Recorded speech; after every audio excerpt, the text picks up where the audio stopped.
Welcome to Delhi, a city with rich heritage and a tapestry of cultures. But beneath its bustling surface, there is a tale that often goes unheard, the story of women, their journey of literacy and transformative impact it has on their lives. For generations, illiteracy has casted a shadow upon the lives of countless women and have been denied the key to knowledge in Kanchan Kunj, a small slum area in Delhi. Here flourishes a thoughtful initiative for family strengthening via educating women and children called Umeed Ki Udaan. My name is Rubina Saifi and I am the center manager here at Umeed Sudan. I have been serving here for 4 years. Initially जब हमने इस programme के बारे में सुना मुझे बहुत अच्छा लगा सुनकर, क्योंकि हम बहुत टाइम से ये चीज़ मिस कर रहे थे यहाँ पर कि बहुत सारी वुमेन्स हमारे पास आती थी। वो हमसे कह रही थी कि मैम हम भी पढ़ना चाहते हैं या हमें साइन करने में या कहीं डॉक्यूमेंटेशन में हमें प्रॉब्लम्स आती हैं। तो उस समय हमें लगता था कि हमें कोई प्रोग्राम ऐसा स्टार्ट करना चाहिए जिसमें हम वुमेन के साथ वर्क कर सकें, उनको एटलीस्ट बेसिक एजुकेशन हम प्रोवाइड कर सकें। तो हमने इस तरीके से प्लान किया कि वो विदिन 6 मंथ में वो हम उनको एक प्रोग्राम कर सकें, और उसमें भी हम उसको वीकली करते थे कि हम वीकली उनको 2 टाइम्स या ट्वाइस अ वीक हम उनको क्लासेस देते थे। एंड सबसे अच्छी खुशी इस बात की होती है कि सभी वुमेन इस प्रोग्राम को कंटिन्यू करना चाहती है, वो आगे भी चाहती है कि हम इसको कंटिन्यू करें। In the tale of enlightenment, not only for their children, but for the very heartbeat of their families, their mothers, a place where 1 out of 5 women population are illiterate. In India, estimated 30% of women are illiterate. Also, women here come from economically disadvantaged families facing barriers to education due to restrictive social norms and orthodox practices. They have been married at early age and are bound to do household chores. But Umeed Ki Udaan has identified their inner will to study and is supported by empowering women through education. एक ही मात्रा, एक ही मात्रा, एक ही मात्रा, एक की मात्रा, ओ की मात्रा, ओ की मात्रा, आओ की मात्रा, आओ की मात्रा, एक की मात्रा, एक की मात्रा, आओ की मात्रा, आओ की मात्रा, अम की मात्रा, अम की मात्रा, आहा की मात्रा, आहा की मात्रा। ठीक है? Renu Khatun, a 23-year-old housewife struggling through poverty and illiteracy. In the face of adversity and economic boundaries, she has chosen education as her beacon. My name is Renu Khatun. I am 23 years old. My husband name is Abu Siddiq. My 2 daughters. इसके बारे में ma'am लोगों ने बताए थे हमें, तो इसलिए हम पढ़ने भी चाहे, हमारी ख्वाहिश भी थी पढ़ने की। माँ बाप के घर में तरह के पढ़ना नहीं जा पाए गरीब के हालत में से, और फिर पढ़ने में ये कि कुछ हमारे लिए भी अच्छा होता है, कहीं हम जाते हैं तो कोई चीज़ लिखा हुआ रहता है, पढ़ नहीं पाते हैं, खुद में अपना एक अलग सा फील होता है। तो मैं सोची अगर पढ़ने जाऊँ तो इसमें कोई नुकसान भी नहीं है, फ़ायदा ही फ़ायदा है, अपने बच्चे के लिए भी फ़ायदा है, घर के लिए भी फ़ायदा है, तो इसी वजह से हम गए। तो आपको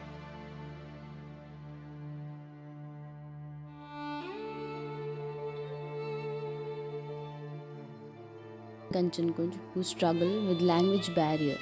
They even struggle to speak Hindi, yet they decided to educate themselves more.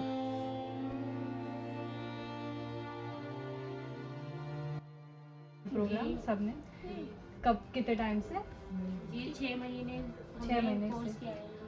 तो आप लोगों को कैसा फील होता है, मतलब कोर्स करके आपको क्यों आपने ये कोर्स ज़्यादा ज्वाइन स्कूल किया? नहीं पढ़े थे, इतनी इंग्लिश भी नहीं, इंग्लिश तो बिल्कुल नहीं आती थी, हिंदी थोड़ा थोड़ा पढ़ लेते थे, हिंदी भी पूरी नहीं आती थी।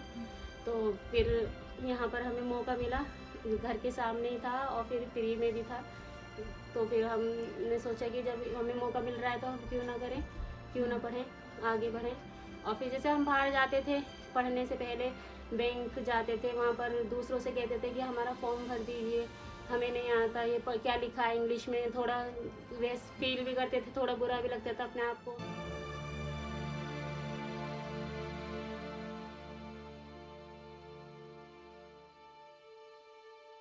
फिर हमने सोचा कहीं इस तरह हमें कोई पढ़ने के लिए कोई कहेगा तो हम पीछे नहीं हटेंगे, हम पढ़ेंगे, क्योंकि हमें बहुत बाहर जाके बहुत ज़्यादा शर्म सी आती थी दूसरे से पूछने में भी। अब हम इतना पढ़ लेते हैं कि हाँ, हम कहीं जाते तो हम इंग्लिश पढ़ लेते हैं कि हाँ कि ये चीज़ ये लिखी है, हिंदी भी पढ़ लेते हैं। There are many women like Savitri Devi who have never been to school but wants to seize this opportunity of education.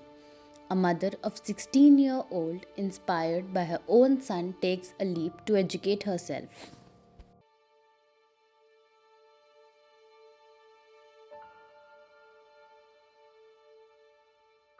हम बिल्कुल अंगूठा टेके साइन भी नहीं करने जानते हैं, तो मैम से हमने बोला कि हमें भी कुछ सिखाओ, तो बोले कि कोशिश करते हैं, हम आपके लिए क्या कर सकते हैं। तो अच्छा लगता है जब अपने आगे कॉपी किताब देखते हैं, जो हमने टाइम वेस्ट करा अपना बचपन में वो हमें आज मिल रहा है, तो हम क्यों नहीं उसे एंजॉय करेंगे। अच्छा लगता है ना, जो हमने खोया था उसे हमें दोबारा मौका दिया है किस्मत ने पाने का, तो ये मौके को हम नहीं जाने देंगे।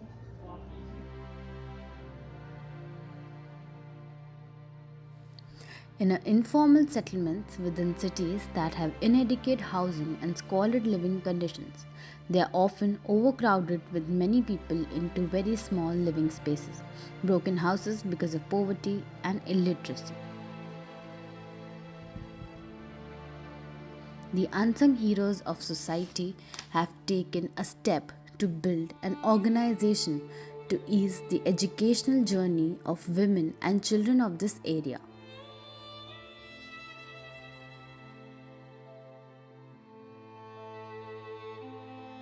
मेरा नाम अपूर्वा है और मैं उम्मीद की उड़ान में कंसल्टेंट हूँ। मुझे यहाँ पे काम करते हुए 1 साल से ज़्यादा हो गया है। एडमम प्रोग्राम डिज़ाइन करने के लिए मेरा जो मोटिवेशन था वो ये बच्चे थे, क्योंकि मुझे फील हुआ ऐसा कि बच्चों को हम सेंटर पे तो पढ़ाते हैं, लेकिन घर पे जाने के बाद ये बच्चे पढ़ते हैं कि नहीं पढ़ते हैं कोई देखने वाला नहीं है इनका। इसलिए मुझे लगा कि अगर हम इनकी मदर्स को थोड़ा बहुत पढ़ा लें कि उनको समझ में आए चीज़ें कि मेरा बच्चा क्या कर रहा है, तो इस वजह से मैंने एडमम प्रोग्राम को डिज़ाइन किया।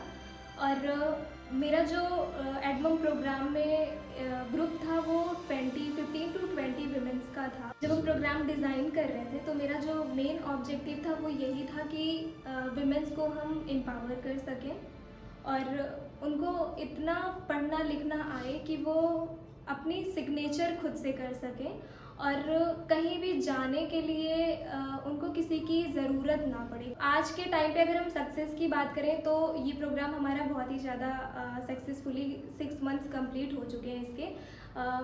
और लोग जो विमेंस हैं वो पढ़ने लिखने के अलावा वो अपना इंट्रोडक्शन खुद से दे सकती हैं। आज हम जो उनके अंदर कॉन्फिडेंस देख रहे हैं वो बहुत अच्छे से वो कॉन्फिडेंट होकर हर एक चीज़ का जवाब दे पा रही हैं, अपना इंट्रोडक्शन दे पा रही हैं। इसके अलावा उनको हिंदी पढ़ना, इंग्लिश पढ़ना, लिखना और कुछ इंग्लिश वर्ड्स की मीनिंग भी उनको समझ में आती है कि वो अगर कोई सामने वाला इंग्लिश भी बोल रहा है तो वो उसको समझ सकें।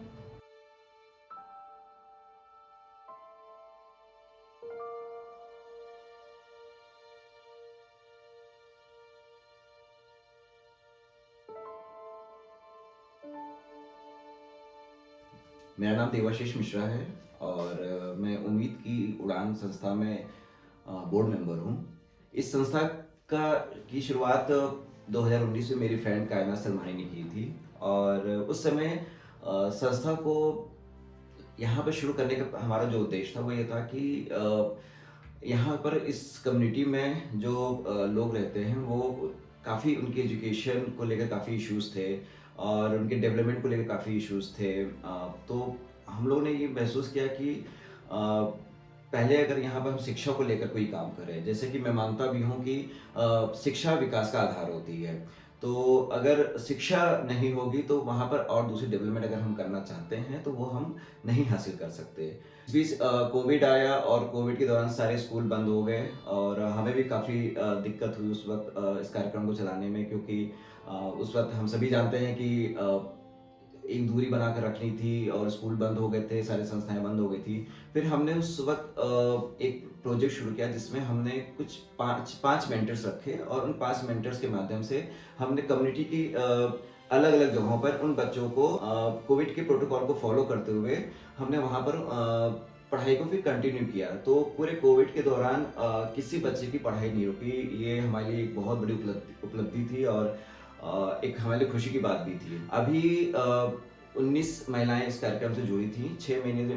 पिछले 6 महीने से वो लगातार हमारे सेंटर पे आकर के एजुकेशन दे रही थी और हमारे जो टीचर्स हैं, रुबीना हैं, अपूर्वा ने भी कुछ क्लासेस लिए, हर्ष जो हमारे वॉलंटियर हैं, इन्होंने बहुत मेहनत की और मुझे बहुत खुशी है एज ए बोर्ड मेंबर कि जो हमने एक हमारी जो एक्सपेक्टेशन थी टीम से और कम्युनिटीज को लेकर के वो पूरी हो रही है और हमें बहुत खुशी है कि हमारा छोटा सा प्रयास इन लोगों की जिंदगी में एक बड़ा बदलाव ला रहा है।